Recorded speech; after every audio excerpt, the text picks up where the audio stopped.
55 বছরের বাংলাদেশে মহান স্বাধীনতা যুদ্ধের মধ্য দিয়ে যে দেশটি আমরা অর্জন করেছিলাম, জুলাই অভ্যুত্থান নিয়ে যখন কথা বলতে হয় তখন এটা আমাদের জন্য একই সঙ্গে একটা লজ্জা এবং আত্মসমালোচনার বিষয়। পৃথিবীর বহু দেশ মাত্র 40-50 বছরে যেখানে বৈশ্বিক শক্তি হিসাবে আবির্ভূত হচ্ছে, তখন আমরা তখনও ভোটাধিকারের জন্য, গণতন্ত্রের জন্য প্রাণ বিসর্জন দিতে হচ্ছে। এবং সবথেকে দুঃখজনক হচ্ছে যে রাজনৈতিক দলগুলিরই কোনো কোনো মহল এই ফেসিবাদের দায়িত্ব গ্রহণ করেছিলেন। আমাদেরকে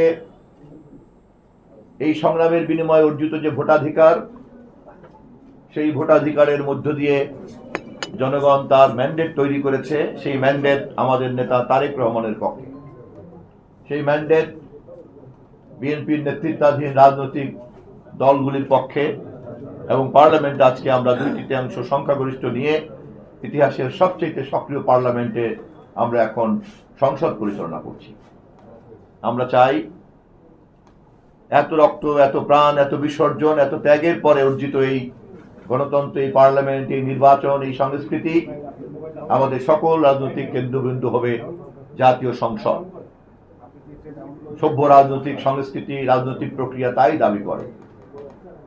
কিন্তু এটা খুবই দুঃখজনক, শহীদদেরকে স্মরণ করতে এসে গত কয়েকদিনের পত্র পত্রিকায় আমরা দেখেছি যে আমরা এই আত্মত্যাগের মধ্য থেকেও পরিপূর্ণ শিক্ষা গ্রহণ করতে পারি নাই বলে আমাদের রাজনীতিকে আজও কৃত্রিমভাবে সংসদের বাইরে নিয়ে যাওয়ার একটা প্রবণতা কাজ করছে। এত জীবন্ত একটা পার্লামেন্টকে রাজনীতির প্রধান কেন্দ্রে পরিণত করার জন্য গণতান্ত্রিক শক্তির যে রাজনৈতিক ঐক্য থাকা দরকার, তা যে আমরা এখনো সুসংহত করতে পারিনি, তার প্রমাণ পার্লামেন্টকে রাজনীতির কেন্দ্রে পরিণত করার ব্যাপারে আমরা বিজয় অর্জনকারী দলগুলি ঐক্যমত চর্চা করতে এখনো পারছি না।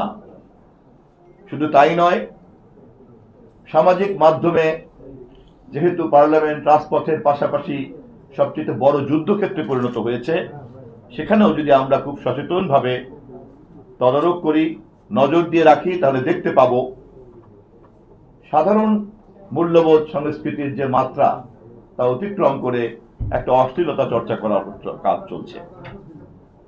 সবচেয়ে দুঃখজনক হচ্ছে এই তৎপরতাগুলির নেপথ্যে যখন কোনো আদর্শের ভিত্তিতে করা হয়, তখন তা আরো অনেক অশনি সংকেত আমাদের সামনে হাজির করে। আমাদেরকে শহীদদের স্মরণ করার জন্য কেবলমাত্রই আবেগ চর্চা করলে চলবে না। শহীদদেরকে স্মরণ করার জন্য কেবলমাত্রই একটা আনুষ্ঠানিকতা চর্চা করলে চলবে না। শহীদদেরকে স্মরণ করার নামে কেবলমাত্রই যদি আমরা আমাদের ব্যক্তিগত অথবা কোনো গোষ্ঠীগত উপস্থিতিকে হাজির করার অজুহাত তৈরি করি, আমাদের বিবেকের কাছে কিন্তু আমরা প্রশ্নবিদ্ধ হব। আমি জুলাই শহীদ সহ এদেশের গণতান্ত্রিক আন্দোলন, স্বাধীনতা যুদ্ধ তথা ভাষা আন্দোলনের সকল শহীদের রক্ত এবং বিসর্জনকে এক জায়গায় রেখে আমাদেরকে পরিমাপে বসতে হবে যে এত রক্তের বিনিময়ে কতটুকু আমরা অর্জন করেছি। এবং তা যদি পরিমাপ করতে চাই, তাহলে আমাদেরকে প্রমাণ করতে হবে সংসদকে আমরা কতটা কার্যকরী করতে পেরেছি, রাজনৈতিক বিতর্ককে আমরা কতটা গণতান্ত্রিক সংস্কৃতির মধ্যে বিধিবদ্ধ করতে পেরেছি, এবং রাজনৈতিক প্রক্রিয়াকে আমরা কতটা গণতান্ত্রিক সংস্কৃতিতে মহিমান্বিত করতে পেরেছি। এটাই আমাদের একমাত্র মানদণ্ড। এবং এই কাজ কোনো একটি দল করতে পারে না। এই কাজ করতে হয় সম্মিলিত সেই সকল দল মিলে, যেই সকল দলরা সবসময় এই আন্দোলন সংগ্রামের মধ্যে যুক্ত ছিলেন।